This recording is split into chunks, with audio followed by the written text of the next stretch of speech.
The myth of Sisyphus is a very fascinating Greek mythological story that was brought to light by Albert Camus, and I see like a triangular feedback loop of the central dogma of absurdity, which I think is quite interesting. The first being goal-directed behavior, the second thing being the central dogma of absurdity, and then the third being finite and infinite things. The question of is it futile if it's finite? Is it futile if it's infinite?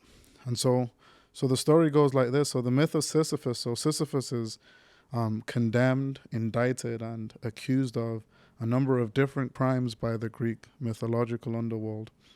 And he's cast and doomed to an incessant and really what you could call incommensurate punishable task of incessantly pushing a rock to the summit of a mountain only to watch it fall back down, and to incessantly repeat the same task again and again. And Albert Camus was very smart with it, and he was quite astute and suggested that, well, once Sisyphus started to own the idea of pushing the rock to the summit of the mountain and to own the idea of the goal-directed behavior and the absurdity of it, insofar as it's an infinite task, that's when he could start to live, and that's when he could find essence, right, which deals with essentialism and then fundamentally ontology. And so I think when we talk about goal-directed behavior, we cannot elide teleology, expectation, which is also quite neuroscientific as well when we think about the nucleus accumbens and things like that.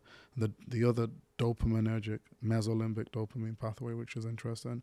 But the idea of the goal-directed behavior seems to be quite absurd, right?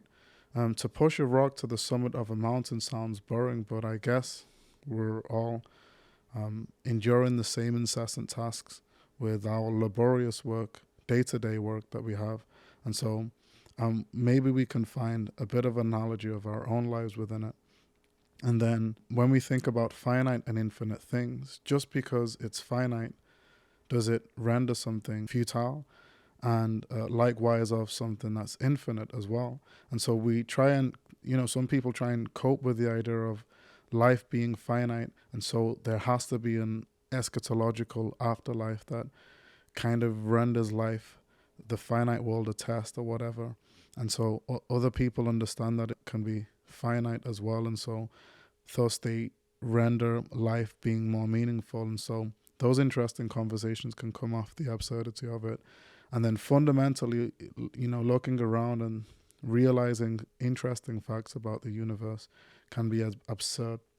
And we know that we're sitting on a rock in a solar system.